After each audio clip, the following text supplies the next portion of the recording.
ঈদ যাত্রাকে আরও স্বস্তিদায়ক করতে বিভিন্ন উদ্যোগ নিয়েছে সরকার। আজ থেকে সোনার বাংলা ও জয়ন্তিকা এক্সপ্রেসে চালু হচ্ছে নারীদের জন্য আলাদা বগি, যা থাকবে ঈদের 3 দিন পর পর্যন্ত। রাজধানীর ফার্মগেট মেট্রো স্টেশনে সাংবাদিকদের এ কথা বলেন সড়কমন্ত্রী শেখ রবিউল আলম। তিনি বলেন, শিক্ষার্থী, প্রবীণ, নারী ও প্রতিবন্ধী যাত্রীদের জন্য বিশেষ ছাড় ও সুবিধা চালু হয়েছে। 65 বছর বা তার থেকে বেশি বয়সী, শারীরিক প্রতিবন্ধী ও বিশেষ চাহিদা সম্পন্ন ব্যক্তিদের জন্য মেট্রোতে টিকিট কেনার ক্ষেত্রে 25% পর্যন্ত ছাড় থাকবে বলেও জানান তিনি। মন্ত্রী আরও বলেন, প্রধানমন্ত্রীর নির্দেশে সকল আন্তনগর ট্রেনে নারীদের জন্য আলাদা কোচ রাখার চেষ্টা চলছে। একই সাথে শিক্ষার্থীদের জন্য ভাড়া ছাড় দেওয়ার উদ্যোগ নেওয়া হয়েছে বলে জানান তিনি।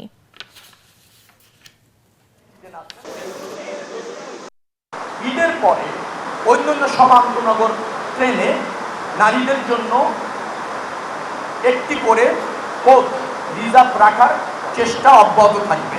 25% ছাড় পাবে 65+ সিটিজেন আর ডিসেবল নাগরিক যারা আছে তারা এই মুহূর্তে।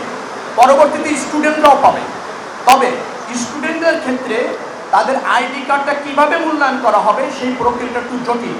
আমরা এখনো পর্যন্ত এই অনলাইন প্রক্রিয়ার মাধ্যমে বা অ্যাপসের মাধ্যমে সেটা যুক্ত করতে পারিনি।